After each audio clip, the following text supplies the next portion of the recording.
இந்த உதடுகள் பேசும்போது இருதயம் கரைபட்டு விடும். கண்ணினால நம்ம பார்க்கும்போது ஒரு காட்சியை, தேவையில்லாத காட்சியை பார்க்கும்போது இருதயத்தை தீட்டுப்படுத்தி விடும். தேவையில்லாத காரியம் நம்முடைய காதினால கேட்கும்போது அது இருதயத்தை தீட்டுப்படுத்தி விடும். தேவ பிள்ளைகளே, தேவையில்லாத இடங்களுக்கு போகும்போது அது நம்முடைய இருதயத்தை தீட்டுப்படுத்தி விடும். தேவையில்லாத காரியங்கள் நம்ம செய்யும் போது நம்முடைய இருதயத்தை தீட்டுப்படுத்தி விடும். அப்படியானால் கைக்கும் காலுக்கும் காதுக்கும் கண்ணுக்கும் உதட்டுக்கும் காவல் வைக்கணும். அதான் வேதம் சொல்லுங்க, நீ எல்லா காவலோடு உன் இருதயத்தை காத்துக்கொள். எந்தெந்த விதத்தில் உன் இருதயத்தை தீட்டுப்படுத்துகிறதோ எல்லாவற்றுக்கும் முற்றுப்புள்ளி வை.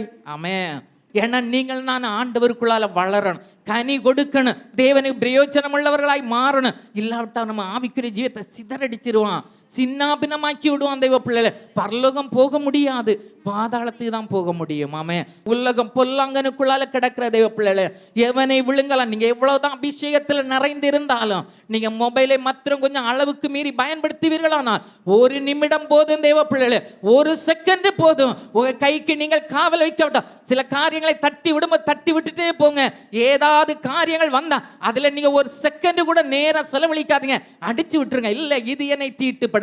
நீங்க தேவையில்லாம நீங்க அதுல போவீங்கன்னா உங்க இருதயம் தீட்டுப்பட கண்கள் மூலமா இருதயத்துக்கு வந்து விடும். ஆமே, தேவையில்லாத கேட்டு காதுகள் மூலமா இருதயத்து வரும், சிந்தனை மூலமா இதயத்து வரும், கைகள் மூலமா இருதயம் தீட்டுப்படுத்தும், கால்கள் மூலமா இருதயத்தை. அதான் வேதம் சொல், எல்லாவற்றையும் காவல் போடு.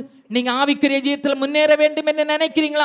பரிசுத்தமாய் வாழ வேண்டும் என்று நினைக்கிறீங்களா? சகோதரா சகோதரி, வாலிப பிள்ளைகள் ஒருபோதும் இதயத்தை தீட்டுப்படுத்துகிற காரியங்களுக்கு இடம் கொடுக்கவே. அதனால நமக்கு வர போகிற லாபம் எதுவுமே இல்லது பிள்ளைகள். நஷ்டம்தான், வேதனை தான், கண்ணீர் தான். அதன் மூலம் நமக்கு எந்த ஒரு லாபமும் வரப்போகிறது இல்ல. இயேசு நம்மை விட்டு விலகி விடுவா.